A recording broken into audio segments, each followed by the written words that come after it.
Okay, so I'm making this video for you so you can see exactly how to submit each of the assignments in week one.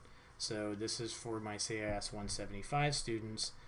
You'll see that I'm in week one right here because on the left hand side you can see weeks, and I've gone into week one.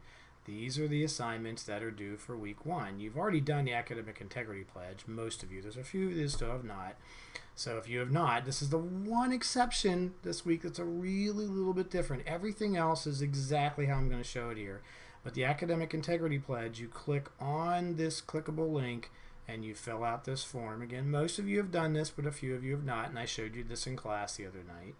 So please make sure you do that. For section number, it's HYB1. The course is CIS175, and my email address is in the syllabus. My instructor email is in the syllabus. Everything else that is due this week, which would be the online self-assessment, Chapter 1 exercise, and Chapter 2 exercise, those are the other things that are due. Each of those are pretty much the same format and protocol in which to submit them. So, for example, if you have the online self-assessment done, which the link to that is here, and I showed you this in class last week, so you should know how to do that. All I'm looking for is that you've done it. I don't really care about your score, just as long as you actually take the time to read these questions and understand that the whole point to this is that you, as a hybrid learner, have some kind of accountability on your part to be self-sustaining for the online portion week to week.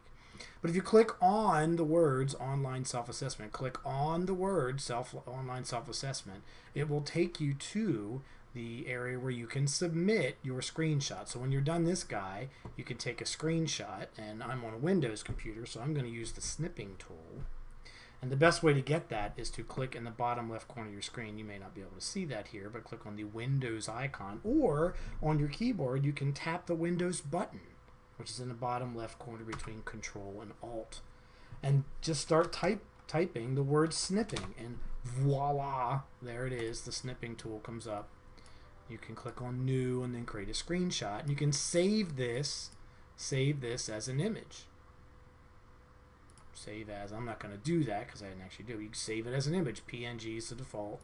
You can put it in a Word file. I don't care. It doesn't matter to me. But once you have that image, then in the online self-assessment, and again, the way I got to this, I was in week one, and I went to online self-assessment. I clicked right on the words online self-assessment. I went down to browse my computer, and now I'm going to browse my computer where I saved that image. Say this was my image. It's not. This is a totally different image called circling fish. But let's say that this was my image of my online self-assessment. I would click on that, then click open, and then it would attach that image, and I can just submit it. Now I'm not going to do that because I'm not actually a student. I'm actually in here as an instructor. But that's simply what you do. So for each one of these assignments that you see in week one, online self-assessment, Chapter 1 exercise, Chapter 2 exercise, you will follow that same protocol. Chapter 1 exercise and Chapter 2 exercises, as explained in class, should be some kind of document, preferably a Word document. But if you want to use a text file, you want to use a rich text format, or you can even use your favorite VI editor in Linux. It doesn't matter to me, but it needs to be some kind of textual document. And you would submit them through the same procedure. Any questions? Email me.